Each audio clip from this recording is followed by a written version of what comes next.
Welcome back to Aspergers from the Inside. This month's Patron's Choice video topic is, isn't everyone a little bit autistic? And the answer to this question is no. Thanks for watching. I hope you've enjoyed this video. If you'd like to subscribe to the channel, I'm kidding, obviously. This is a very interesting question because when you think about it intellectually, of course the answer is no. And to be honest, the first thing I want to say in response to this question is when someone says this, it immediately shuts me down and dismisses my experience. So hopefully I'll explain in this video why that's the case, and we'll explore a little bit more around the intricacies of what is behind this kind of question and this kind of thinking. So the first thing to note is that having autistic traits, having some autistic traits, does not make you a little bit autistic any more than being sad sometimes makes you a little bit clinically depressed, or liking to keep your house clean makes you a little bit OCD. Or another popular one that was shared with me recently, if you have indigestion and swollen ankles, that doesn't make you a little bit pregnant, does it? So one of the reasons that this phrase is very misleading is because it makes it sound as if autism is a linear spectrum from not very autistic down this end to extremely autistic down the other end. And that is absolutely not what it means to be a spectrum. So to understand that a bit better, every good lie has a really tiny element of truth that is just believable enough to make it stick. So when someone says we're all on the spectrum, that kind of makes sense, doesn't it? I mean, if you think about neurodiversity, all of our brains are different. Surely that difference is just a distribution, and then if you're different enough, then you get autism. So we're all a little bit different. That kind of makes sense, right? But again, that explanation invalidates the autistic experience.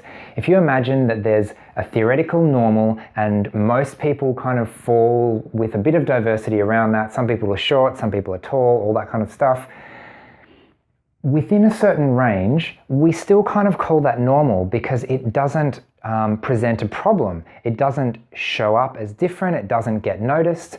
Whereas if you're out here, this is the kind of autistic experience where the normies, who are all kind of trying to compete, who can be the most different, who can be edgy and cool and all that kind of stuff. And if you're out here, the kind of attention you're going to get is not, oh, that's cool. It's, wow, what's wrong with you? You're a broken individual and we need to fix you so that you can be like us. That's a very different experience to just being a little bit different and having your standard level of diversity. So I'm not trying to be cool. I'm not trying to say, look at me, look how different I am, but I need my difference to be acknowledged so that I can be included. Otherwise, it's just dismissed and there's a barrier to being understood in that way. Being this different introduces a whole bunch of additional social challenges. And let me use like average variation in height, for example, right? Some people are short, some people are tall. If you're too tall, all of a sudden you're banging your head on everything and you can't fit through doorways and things like that. And similarly, if you're too short, all of a sudden you can't reach things that other people can reach. You can't drive a car because you can't reach the pedals. And it becomes a social disability because the world that you live in is not designed to be accessible for you because you fall outside the realm of what people call normal and designed for. So that makes a big difference. It's not just the difference itself, it's the secondary things that the difference cause. And with autism, it's not just one thing that's different. It's a whole bunch of different things that are all slightly atypical in all of these different ways that are different for every autistic individual. The common thread is that the sum product of what those differences lead to is the feeling of being so far outside the norm that it makes it very difficult to connect with people. It's social isolation, it's the world telling you you're broken, it's all these types of things that kind of make the backbone of the autistic experience. So when you line up your pens and think, oh, aren't I a little bit autistic? Or when you have a routine that you like to stick to and you don't like to change it, that's not really the same thing as a lifetime of rejection and feeling like you don't fit in. Not even a little bit. Okay, so why do people say, isn't everyone a little bit autistic?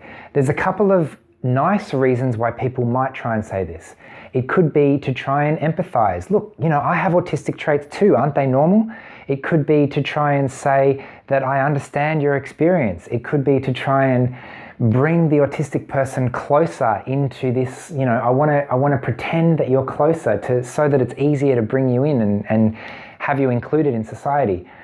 Unfortunately, what it does is it trivializes this difference by making it sound a lot smaller than it is. And the effect that has is it communicates the message that I already understand, which is the opposite of the message that I want to understand.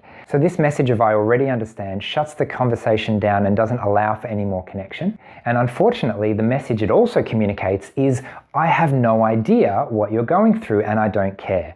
So imagine I'm sharing with you, I've just come back from military service overseas and I am deeply scarred by the things that I've seen and done. I have serious post-traumatic stress disorder. I lost a leg to a landmine. I nearly died in the battlefield. And your response is, oh, I completely get it. The other day, I had a paper cut. It hurt so much, I thought I was going to die. I literally thought I was going to die. I've never been in so much pain in my entire life. I completely get where you're coming from. It makes sense. Yep, makes sense. Those two things are not anywhere near similar. And what the second person has done by trying to empathize and trying to bring their own experience into it is actually to trivialize what is a serious experience into what is just like an everyday experience. So instead, an adequate response is to desire to understand more, just to listen and acknowledge what's being said. So let's say I'm talking to another autistic person and they're sharing about their crippling social anxiety, saying, you have no idea how hard it is to desperately want to leave the house and feel like you can't, right? I can only imagine what that must be like. I haven't had that experience firsthand. That must be really tough. I would like to understand. I would like to hear more from you and try and understand your experience and connect with you. Okay, so lastly, this whole idea of being a little bit autistic eventually ends up in the accusation that I am only a little bit autistic. And what that does is completely invalidates my experience of trying to explain my difference to others and not being believed. And when people don't believe my difference, I can't even ask for help. I have a friend of mine who found out she was on the spectrum after her daughter was diagnosed. And she was a full-time parent at home with 2 young kids. And she was having serious trouble getting the housework done, right?